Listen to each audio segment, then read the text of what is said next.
All right, we're into our third lesson on the I am statements of Jesus. Tonight we are looking at I am the door of the sheep from John chapter 10 and verse 7. Going over there to John 10. Should have had that pulled up already, I'm sorry. Here's the, let's start at verse 1 with this. Truly, truly, I say to you, he who does not enter the sheepfold by the door, but climbs in by another way, that man is a thief and a robber.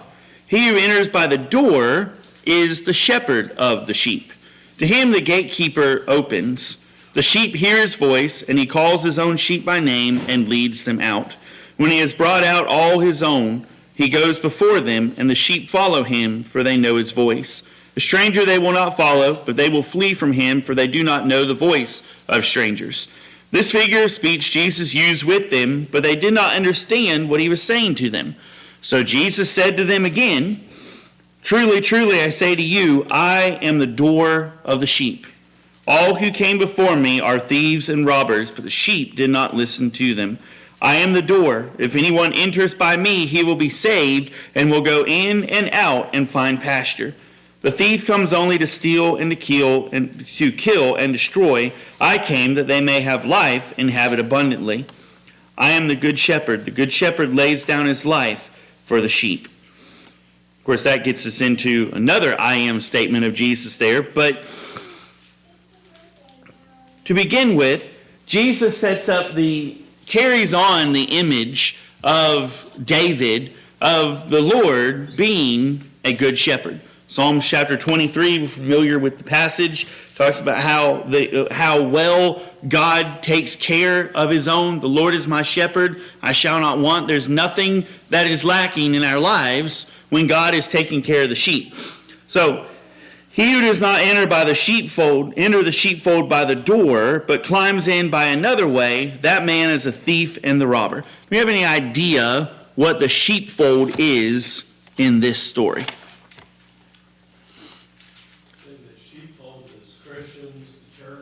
It's the church, right? This would be the organization of the church, where the church is gathered together. This is the ecclesia, those that are called out, those that are gathered together. This is the gathering place, if you will, for all of the sheep. The fold is the safety for the sheep. During the wintertime, this is where the sheep in Jesus' day are going to stay for the wintertime.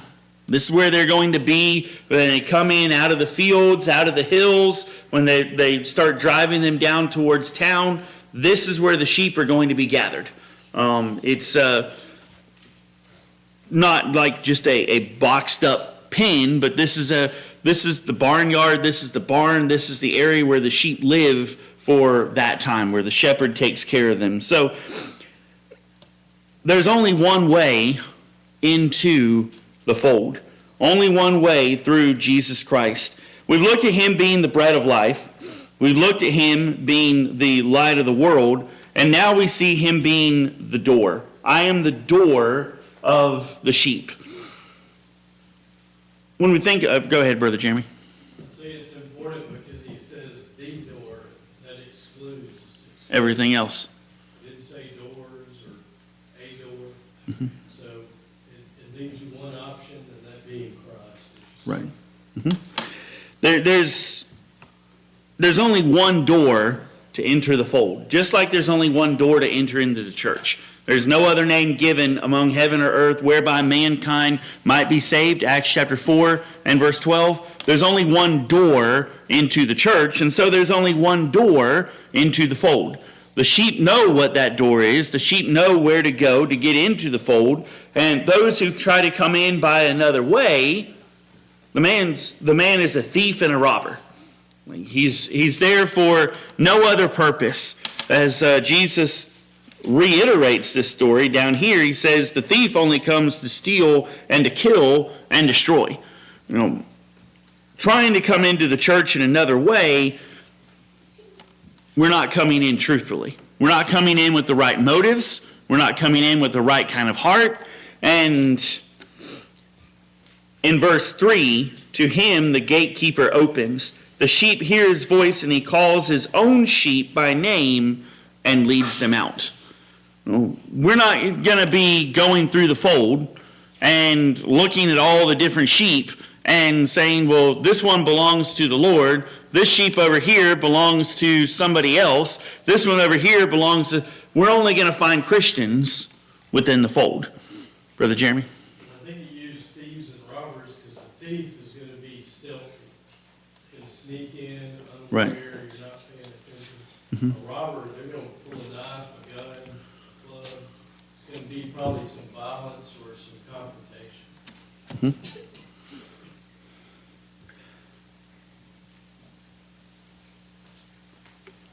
The sheep hear his voice. All of this points out to Jesus being the only one. He's the one who is the head. He's the Savior. He's the shepherd. When he has brought out all of his sheep, he goes before them, and the sheep follow him, for they know his voice. You can't herd sheep like you would cattle. You don't push sheep. You lead them. You stand where you want them to go, and if the sheep know you and the sheep trust you, they'll follow you in there. When you look out, when you see those videos and such of the herding dogs, the border collies, the sheepdog trials and such, where do you see the shepherd standing? He's standing by the gate of the pen where the sheep need to be. He's giving the commands to the dogs, and the dogs are kind of running around. They're really scaring the sheep towards the direction of where the shepherd is. But he is not out there turning them and keeping them. He is standing where they need to be. He is standing where the sheep need to go. And so, if we need to know where to go, where are we looking towards? As sheep, as he's led us out, we think about we're coming out of the fold, we're following the Lord and Savior, we're going up into the hills. Where do we need to go? We need to follow. We need to keep our eyes focused on him. We need to follow in the path that he is going. Now, will we go astray? All we like sheep have gone astray. We've each one gone our own way, but the Lord is searching out after the one.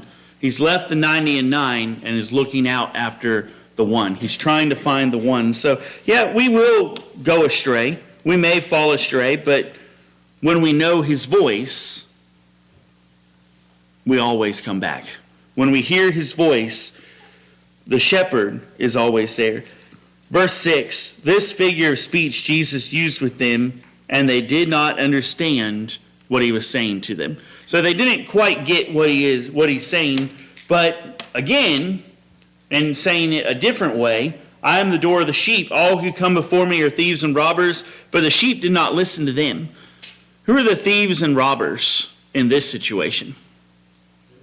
False messiahs, self-appointed leaders, false teachers. The high priest, the Pharisees, the Sadducees, the religious leaders, the ones that are against Jesus Christ. We might say the Antichrist, those that teach not the things about Jesus. But my sheep did not listen to them. Why? Because it wasn't the master's voice. How many thieves and robbers are there? Are these sheep trained to hear each and every one of them and know that not that voice? That voice is a false voice. That voice, they don't need to hear every single false voice that's out there, every single thief and robber. They just need to know the voice of Jesus. And if that's not the voice, then that's not who they follow after. I would say that voice is important because Christ is the Word, but also words are important. They have meaning.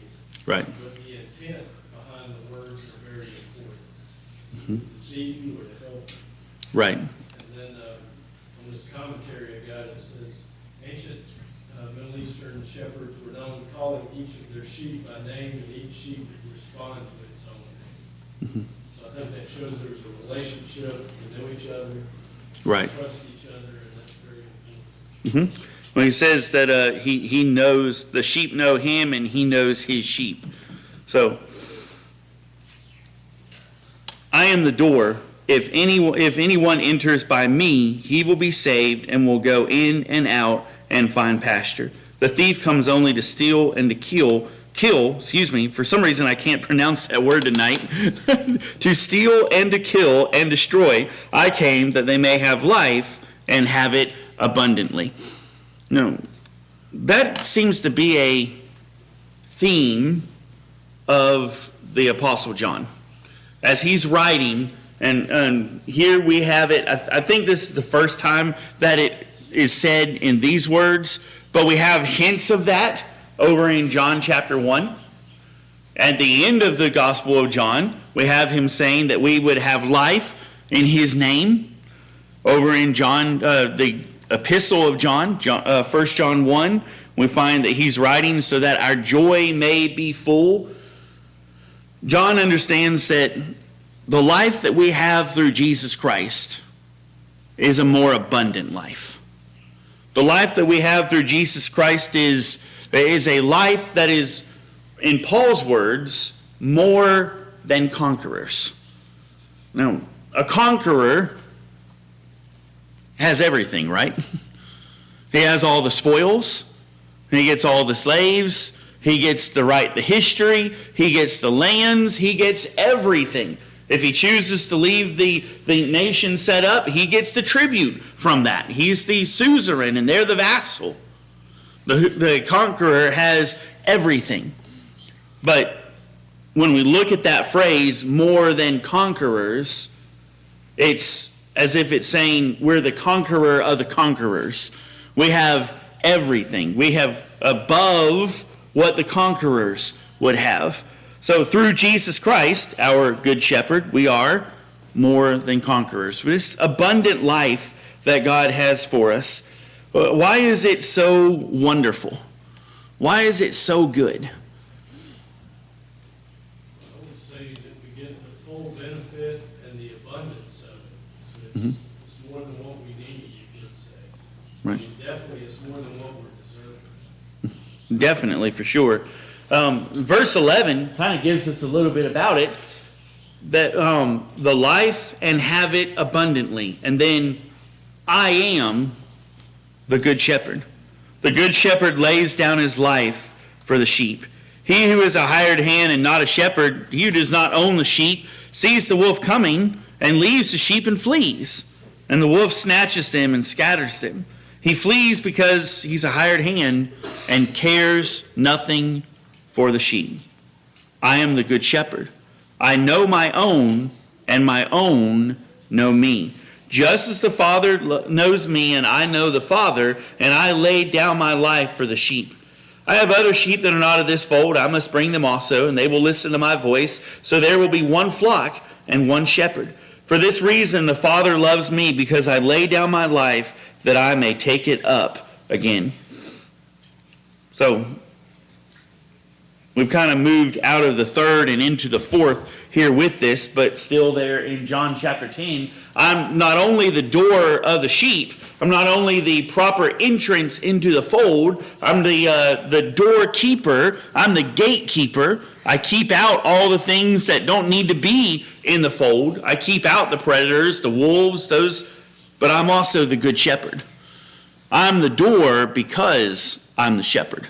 Because I own these sheep, I know them and they know me, I am able to provide for them. I'm willing, and it's so abundant, as we see through Psalms chapter 23, it's so abundant because he cares for us and is willing to lay down his life for us. This hired hand, one who is not the shepherd, one who does not own the sheep, sees the wolf coming. He's not willing to lay down his life for this. These are just sheep. I'm not willing to give my life to rescue these things, to protect these things, to save these things. So he leaves and they're scattered. He flees because he's just a hired hand and cares nothing for the sheep. I am the good shepherd. I know my own, and my own know me. Again, like Brother Jeremy said, these sheep, they recognize that voice. And when the shepherd calls to them, they recognize that. They answer to that. I know my own, and my own know me. Just as the Father knows me, and I know the Father. And I lay down my life for the sheep.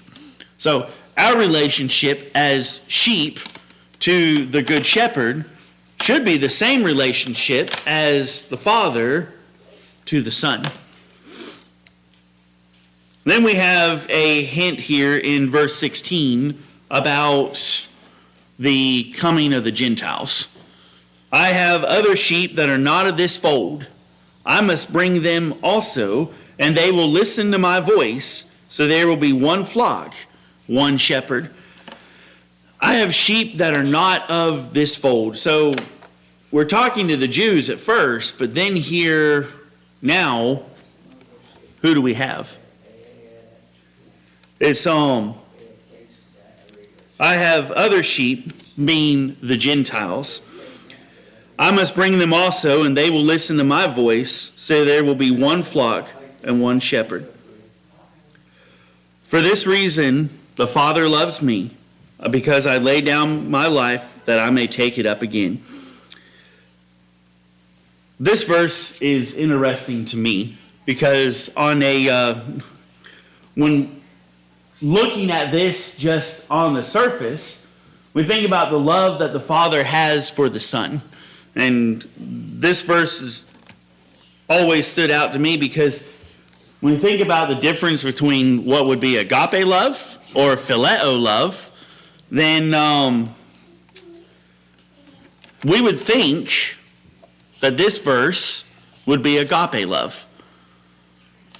Agape love is supposed to be that unconditional love. It's supposed to be the greatest and strongest word for love in the Greek language. Phileo is just kind of a brotherly love. We get the word Philadelphia, the city of brotherly love, from that. And so we would think by looking at this that, hey, this would be agape love, that the Father loves the Son with unconditional love. But it's not. The word that's used here is phileo. So,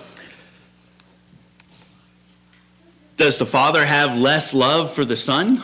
Does the Father's love only that of just a kind of a brotherly love for the Son? Is that all the love that the Father has for Jesus Christ? No. It's just we assign these meanings to the words, and it really isn't that different. They're used interchangeably all throughout the New Testament.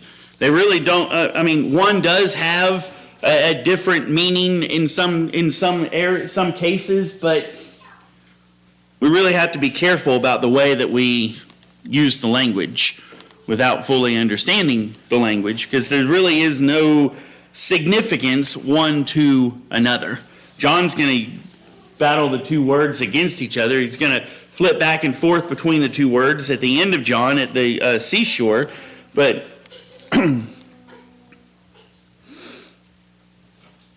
for this reason, the Father loves me. No, the reason why the Father loves the Son is not just because he's willing to lay down his life. The Father doesn't love the Son just because he's doing a good job as the shepherd. This love that God has for the Son is a fatherly love in that he's looking to the plan of salvation. Here is the one flock that know the Savior, and he knows them. Then there's another flock that he has that he's going to bring them. They'll listen to his voice, and there'll be one flock and one shepherd. This is kind of like when Jesus is baptized and the Spirit descends upon the Son, and the Father says, "This is my beloved Son, in whom I am well pleased." And then on the Mount of Transfiguration, "This is my beloved Son, in whom I am well pleased. Hear him." That's the love that the Father has for the Son. And the Son reciprocates that same type of love. We see in the Garden of Gethsemane as Jesus is praying, let this cup pass from me. Nevertheless, not my will, but thine be done. Here in John 10, we're really looking at the plan of salvation. We're really looking at Jesus bringing the sheep into the fold, bringing the sheep into the church. Daniel, did you have anything? Oh, okay, all right. I lay down my life that I may take it up again. No one takes it from me, but I lay it down of my own accord. I have authority to lay it down, and I have authority to take it up again. This charge I have received from my Father. No one takes this life from me, but I lay it down of my own accord. I have authority to lay it down. I have authority to take it back up again. Of course, here we're talking about his death on the cross. He's talking about the salvation of mankind, the sacrifice for the sheep. Let's see what we have here. Really kind of finished up my notes there on these two. So anything else and anybody else that anybody would have? Brother Jeremy? Often wondered if the phileo love was used because it's God talking to God, you could say. So it shows that they're in agreement or union. It's not Jesus serving the Father, per se. Right. And it kind of alluded, I thought, to John chapter 15, verse 13. No one has greater love than to lay down his own life for his friends. Right. And then it goes into other stuff, talks about verse 14. You are my friends if you keep on doing what I command you. And that's Christ talking to us.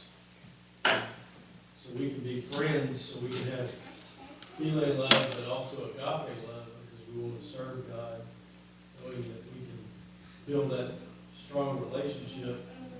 But you first have to have a friend before you can build Right. that friend love. This verse does pair very well over with John chapter 10 and the full mission of Jesus Christ. You know, it's interesting that Christ comes to earth knowing what he's going to have to accomplish, knowing what he's going to have to do. But then he's here on earth, and he's tempted just like a man. He's tempted at all points like as we are, yet without sin, from Hebrews chapter 4. He's growing up through boyhood, through young adult. He's now out as an adult out throughout the world. He's walking around all these different places. He's in all of these different areas and all of these different cities. And you think all of these different outside forces that are pulling against him, but yet all the way through his ministry, you see these hints that this is my focus. This is what I'm here to do. This is why I've come to earth. Greater loveth no man than this, that someone lay down his life for his friends. Over in John chapter 3, God so loved the world that he gave his only begotten Son. Luke 19:10. The Son of Man has come to seek and to save that which is lost. All the way through his ministry, he keeps his focus on this one task. Everything I do has to be to get me towards Jerusalem. Let's go ahead and close out our lesson there. I know we're a couple minutes early, but rather than start into the resurrection of the life, we'll just go ahead and end right there. Our invitation song was number 365. I'm sorry, what is it? 563. I don't know why in the world I heard 365. Oh, okay. All right, it's 563. 563, send the light.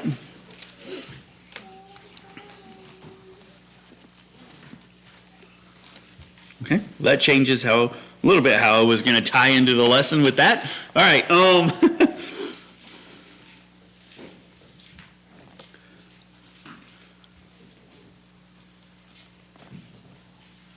as Jesus has made these different I am statements, these 7 different things. We've looked at him saying that he is the light of the world.